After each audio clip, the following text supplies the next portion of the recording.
Good afternoon. So I have a little fire update for the Whittier fire, which started yesterday afternoon, about 1:30 in the afternoon. We just finished a transition briefing for California Incident Management Team 3.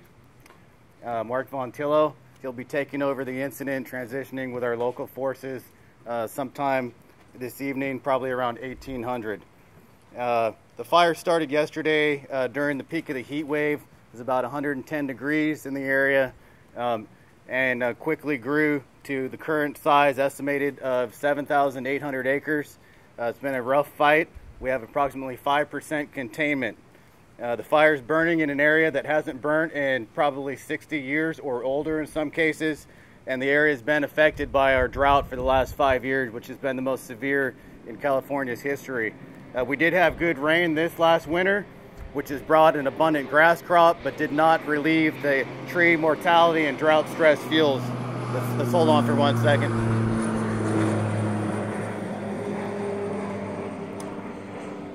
So yesterday, immediately near the point of origin, when the first responders showed on scene, we had an immediate threat to life and property, and the resources responded, focused on evacuations and rescue.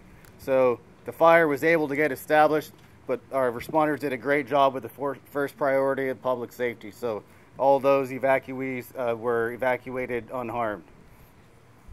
The fire, like I said, it started off Highway 154, approximately across from Lake Kachuma. It was spreading easterly direction with the upriver winds, and at some point near the evening, the fire shifted and burned upslope across the Camino Cielo, which is the ridge line on top of the San Ynez Range, and is in the front country, so it's highly visible to Goleta and Santa Barbara, and that's the fire we can see from this side of the mountain. That fire is going to continue to back down the mountain. Last year we had the Sherpa fire off here near Refugio to the west side of the range. That's going to act as a good barrier for us, keeping the spread from going any farther west. And in 2006 we had the Gap fire on the eastern perimeter of this fire, and that's going to act as a good buffer for this fire spreading any to the east. So we have those barriers, but fire, unfortunately, there aren't a whole lot of barriers between there, and fire is going to back down. The difference with this fire and those other fires is those were wind-driven sundowner fires. We have a normal diurnal weather pattern, so we're going to have onshore winds, which should help this fire back down and not run off the mountain like we've seen in previous incidents.